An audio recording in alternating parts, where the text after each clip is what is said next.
वाल्मीकि आश्रम के जिस हिस्से में हम मौजूद थे वो गंगा जी का पूर्वी किनारा था, जो कि उन्नाव जिले में पड़ता है। पर अब वापस दूसरे छोर पर जाने की बारी थी।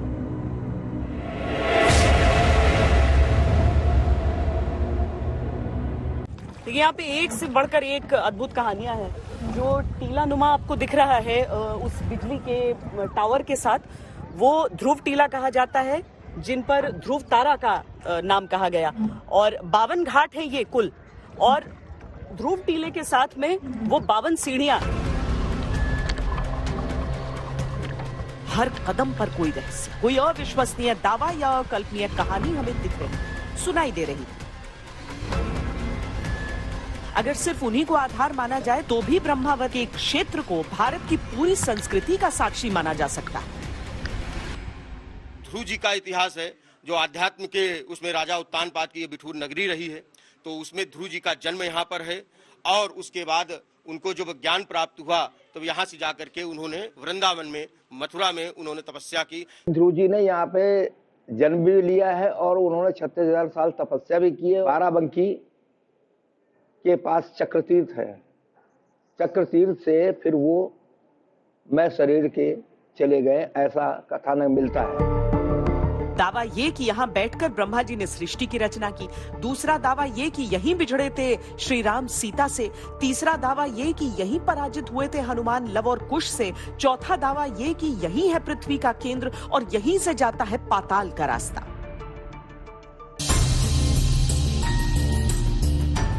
लेकिन हमें यहाँ एक और कड़ी ऐसी मिली जो इस क्षेत्र का इतिहास भगवान राम के काल से भी हजारों या यूं कहें कि एक युग पीछे ले जाती है।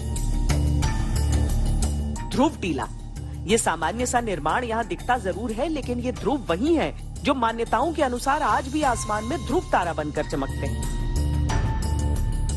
ध्रुव राजा उत्तानपाद की संतान थे। उत्तानपाद मनु और शत्रुपा की संतान थे। मनु थे प्रथम मानव जिन्हें यहाँ की मान्यता के अनुसार ब्रह्मा जी ने इसी क्षेत्र में रचा। बहरहाल, मान्यताओं से परे हम जिन साक्ष्यों की तलाश में थे वो हमें घाट पर एक छोटे से मंदिर में मिले। दावा था कि ये कुछ ऐसे प्रमाण हैं जो गंगा नदी की तलहटी से मिले हैं। ये बाण कहाँ से प्राप्त हुए थे? गंगा जी से। ये हमारे पूर्वजों को गोताखोरों के द्वारा, वो जो पैसे ढूंढते हैं उन्हीं के द्वारा ये प्राप्त हुए और बाबा ने हमारे मंदिर में रख लिया, अपने मंदिर में। तो ये किन का बाण है? लवकुश का बताया जाता है, इसलिए कि वाल्मीकि आश्रम है हमारे यहाँ। लवकुश का जन्म हुआ है यहाँ पे, सीता जी यहीं छोड़ी गई हैं, तो इससे अनुमान एक लगाया गया। अश्वमेध के घोड़ा पकड़ा गया यहाँ पे, तो इससे अनुमान। और घोड़ा बांधने का खूंटा भी यहाँ पर है? जी हाँ।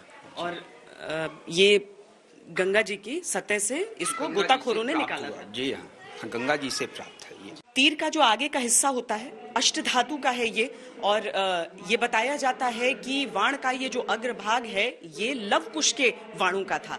किसी समय में वो प्रयोग किया करते होंगे। हालांकि यहाँ पर एक मंदिर भी स्थापित किया गया है, यहाँ पर पूजा की जाती है। ये संपूर्ण जो क्षेत्र है ये वाल्मीकि आश्रम का क्षेत्र, और इसीलिए ये मान्यता बहुत अधिक प्रबल है कि यहाँ पर जो चीजें समय समय पर मिलती हैं वो सारी चीजें रामायण काल की वो वस्तुएं हैं जो उस प्राचीन इतिहास का वर्णन करती हैं।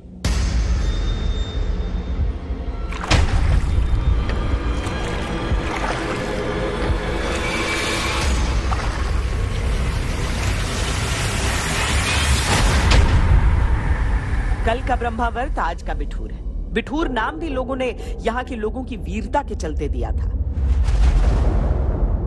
भारतीय स्वतंत्रता संग्राम की पहली चिंगारी के कितने ही नायकों ने इसी भूमि को अपनी कर्म भूमि चुना था। बिठूर इसका नाम 1857 में जब अंग्रेजों से लड़ाई हुई, नाना साहब, बाजीराव पेशवा, अजीमुल्ला खां, महारानी लक्ष्मीबाई, हमारे यहाँ के जो वीर थे, तो इसका मुख्य नाम था बिठौर, मतलब वीरों का ठौर। अब इसको बिठूर बिठूर बोलने लगे।